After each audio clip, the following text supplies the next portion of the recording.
Hello दोस्तों, तो कैसे हैं आप? आई होप कि आप ठीक होंगे। दोस्तों, इस वीडियो में आपसे डिस्कस करने वाले हैं मैथ्स के बेसिक कैलकुलेशन के कुछ पॉइंट डिस्कस करने वाले हैं। तो दोस्तों आइए बिना किसी देरी के इस वीडियो को स्टार्ट करते हैं। दोस्तों, जैसे कि आपने थंबनेल में देखा होगा जीरो टू हीरो का मतलब क्या है ये मैं आपको समझा देता हूँ। तो इसके पीछे इस सीरीज को स्टार्ट करने का उद्देश्य आपको समझ में आसानी से आ जाएगा। तो दोस्तों हम बात करते हैं जीरो टू हीरो।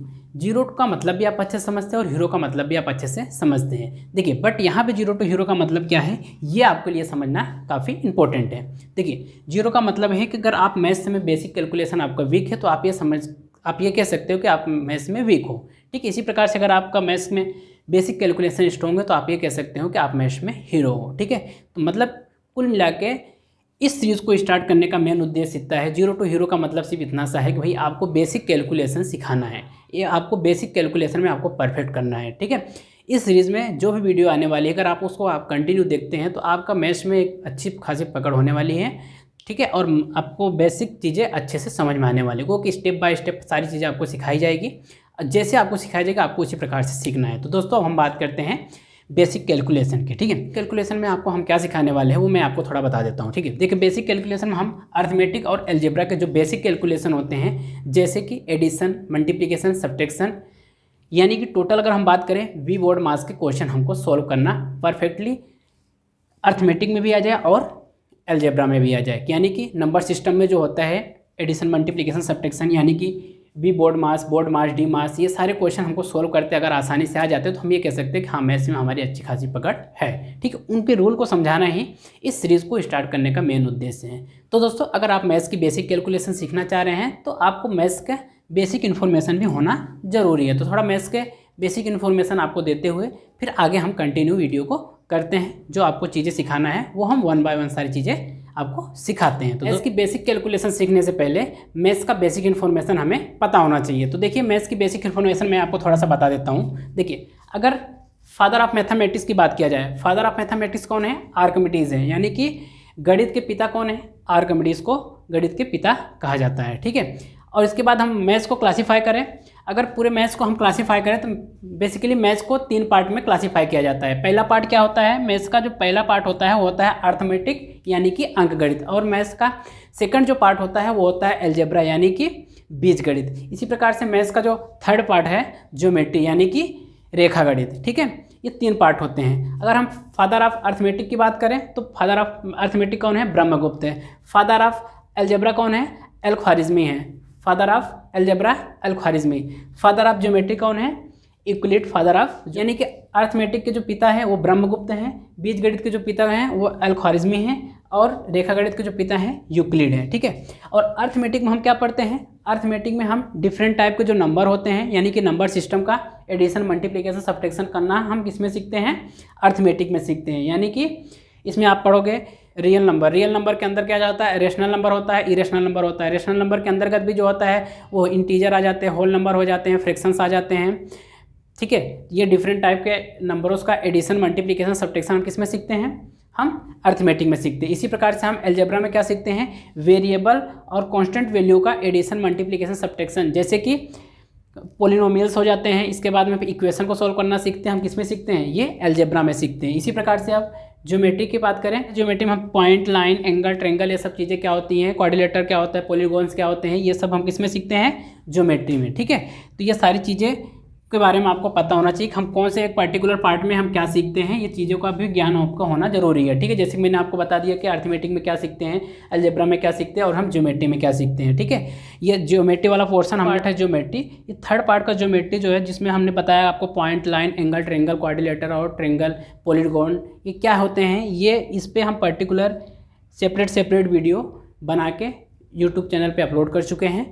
आप जाइएगा प्लेलिस्ट में देखिएगा, ज्योमेट्रिक नाम से आपको एक फोल्डर मिलेगा, उसमें सारे वीडियो आपको वन बाय वन सारे वीडियो देख लीजिएगा। आपको पॉइंट भी समझाया गया है, point, line, angle, triangle, quadrilateral, इसके बाद में डिफरेंट टाइप के जो पॉलीगॉन्स होते हैं, ये सारे वीडियो आपको उस प्लेलिस्ट में जाने के बाद में ज्योमेट्रिक नाम का फोल्डर मिलेगा, आपको उसमें सारे वीडियो ये मिल जाएगा। वहाँ पर ये देख के आप ज्योमेट्री को अच्छे से स्ट्रॉन्ग कर लीजिएगा। इसके बाद हम बात करते हैं अर्थमेटिक की और अलजेब्रा की। अर्थमेटिक का और अलजेब्रा की जो बेसिक कैलकुलेशन होती है पहले उसको सीखेंगे, इसके बाद में इस पर अच्छे लेवल क्वेश्चन हम इसी चैनल पे डिस्कस करने वाले हैं। तो दोस्तों आइए अब बात करते हैं डिजिट और नंबर की। डिजिट क्या होता है, नंबर क्या होता है, इसको मैं एक्सप्लेन कर रहा हूँ आपको। बट इसके पहले मैं आपसे एक क्वेश्चन करूँ कि आपको ऐड करके बताना है। तो आपके माइंड में एक क्वेश्चन आया होगा कि ऐड हम किसका करें, डिजिट का करें कि नंबर का करें। ठीक है, इसी प्रकार से अगर मैं बोलूँ कि आपको डिवाइड करके बताना है तो आपके माइंड में ये क्वेश्चन आया होगा कि डिवाइड किसका करें, डिजिट का करें कि नंबर का करें। ये क्वेश्चन आपके माइंड में आया होगा।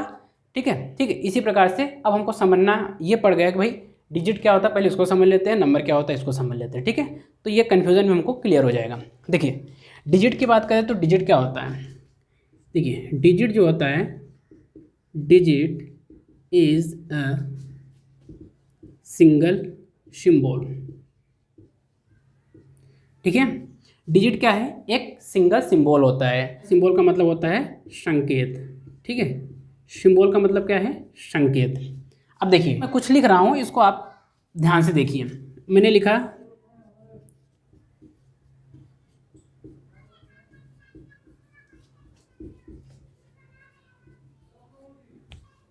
मैंने कुछ लिख रखा है। अब आप बताइए कि क्या लिख रखा है। अपने मन में सोचेंगे कि भाई ये क्या लिखा हुआ है। आप बोलेंगे कि ये तो लिखा है 0 लिखा है, 1 लिखा है, 2 लिखा है, 3 लिखा है, 4 लिखा है, 5 लिखा है, 6 लिखा है, 7 लिखा है, 8 लिखा है और 9 लिखा है। ठीक है, तो आपके माइंड में यही आएगा कि भाई ये 0 से लेके 9 तक क्या लिखा हुआ है, नंबर लिखे हुए हैं, या आप बोलेंगे काउंटिंग लिखा हुआ है। ठीक है, आपके माइंड में ऐसे ऐसे बातें आ रही होंगी। तो मैं आपको क्लियर कर देता हूँ कि ये क्या है, ये क्या है, ये सारे क्या हैं, सिंबल हैं। ये सारे सिंबल होते हैं, आप समझ गए होंगे आप। ठीक है, ये सिंगल सिंबल है। 0 एक सिंगल सिंबल है, 1 एक सिंगल सिंबल है, 2 भी एक सिंगल सिंबल है, 6, 7, 8, 9 ये सारे क्या हैं, ये एक सिंगल सिंबल हैं। ठीक है, कहीं पे आपको ऐसा बना दिख जाएगा तो आप बोलेंगे ये 2 है। ठीक है, कहीं आपको ऐसा बना दिख जाएगा तो आप बोलेंगे 5 है, कहीं आपको ऐसा बना दिख जाएगा तो आप बोलेंगे 8 है, कहीं आपको ऐसा बना दिख जाएगा तो आप बोलेंगे 9 है। देखिए इतना समझ लेना कि 0 से लेकर 9 तक जो 0 से लेकर 9 तक लिखे जाने वाले सिंबल ही हमारे क्या कहलाते हैं, डिजिट कहलाते हैं। आई होप को आपको समझ में आएगा। हम बात करते हैं नंबर की। नंबर क्या होता है, number is a group of digit. अंकों का समूह ही संख्या कहलाती है। संख्या क्या होती है, कैसे लिखी जाती है, अब इसको देखिए। ऐसा लिख लेना, अंकों का समूह। इस प्रकार से हमें वर्ड को बनाने के लिए लेटर की रिक्वायरमेंट पड़ती है, उसी प्रकार से डिजिट को बनाने के लिए हमें सिंबल की रिक्वायरमेंट पड़ती है। ठीक है, और जिस प्रकार से हमको सेंटेंस बनाने के लिए वर्ड की रिक्वायरमेंट पड़ती है, उसी प्रकार से हमको नंबर को बनाने के लिए डिजिट की रिक्वायरमेंट पड़ती है। बस ये सिंपल सा है। ठीक है, अब देखिए, अब नंबर क्या होते हैं उसको मैं अगर मैं लिखूँ तो नंबर जो लिखे जाते हैं, नंबर को अगर मैं लिखूँ तो नंबर क्या क्या होगा। देखिए नंबर की बात करते हैं हम, तो नंबर जो होगा 0 भी एक नंबर होगा, 1, 2, 3, 4, 5, 6, 7, 8, 9, 10, 11, 100 लिखे, 200 लिखे, 1000 लिख लिए। ठीक है, इसी प्रकार से अगर आप इनफाइनाइट तक लिखते जाएं, इसी प्रकार से आप इनफाइनाइट तक लिखते जाएं तो वो क्या कहलाएंगे, हमारे नंबर हो जाएंगे। ठीक है, ये टोटल हो गया नंबर। ठीक है, नंबर की बात करें तो 0 भी एक प्रकार का नंबर है, 1 भी एक प्रकार का नंबर है, 9 भी एक प्रकार का नंबर है और 10 भी एक प्रकार का नंबर है, 100 भी, 1000 भी, 2000 भी, 8000, लाख, करोड़, ये सब क्या हैं, एक प्रकार के नंबर होते हैं। ठीक है, इनफाइनाइट तक लिखे जाने वाले ऐसे सिंबल जो चाहे वो 1 डिजिट के हो, चाहे वो 2 डिजिट के हो, चाहे वो 3 डिजिट के हो, चाहे वो 4 डिजिट के हो, ये सब क्या कहलाते हैं, हमारे नंबर कहलाते हैं। आई होप कि दोस्तों आपको डिजिट और नंबर समझ में आया होगा। ये दोस्तों इसी के साथ में एक छोटा सा पॉइंट और है, उसको भी क्लियर कर लेते हैं। क्या होता है वो, देखिए थर्ड क्या हो गया, न्यूमेरल होता है, न्यूमेरल। ठीक है, न्यूमेरल मतलब होता है आंकड़े।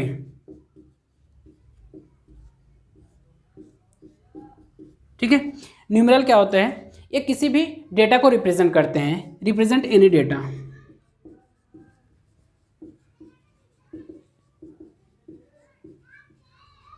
Represent any data. देखिए रिप्रेजेंट एनी डेटा क्या होता है, न्यूमेरल होता है। ठीक है, आंकड़े होते हैं। अब देखिए क्या होता है वो, जैसे कि मैं अगर आपसे बोलूं कि 32,87,263 किलोमीटर स्क्वायर, ये क्या है, एरिया है। किलोमीटर है तो एक एरिया होता है, ठीक है, एक किसी एरिया को रिप्रेजेंट कर रहा है। अब आप बता सकते हैं किसका एरिया है? देखो टोटल, ये क्या है? Total area of India. ये टोटल एरिया है इंडिया का, ठीक है। 32,87,263 किलोमीटर स्क्वायर ये हमारे भारत का कुल क्षेत्रफल है, ठीक है। कुल क्षेत्रफल इंडिया का कुल क्षेत्रफल कितना है? 32,87,263। भारत का कुल क्षेत्रफल कितना है? 32,87,263 किलोमीटर स्क्वायर में ये भारत का कुल क्षेत्रफल है। ये क्या है? एक डेटा है जो कि किसको रिप्रेजेंट कर रहा है? क्षेत्रफल। किसके क्षेत्रफल को? भारत के क्षेत्रफल को रिप्रेजेंट कर रहा है, ठीक है। देखिए इसी प्रकार से अगर मैं आपसे एक क्वेश्चन और पूछूं कि 135 करोड़, ठीक है, 135 करोड़ क्या है? ये क्या है?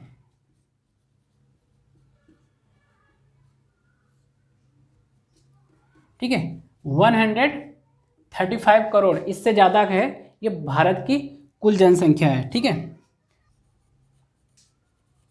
Population of India,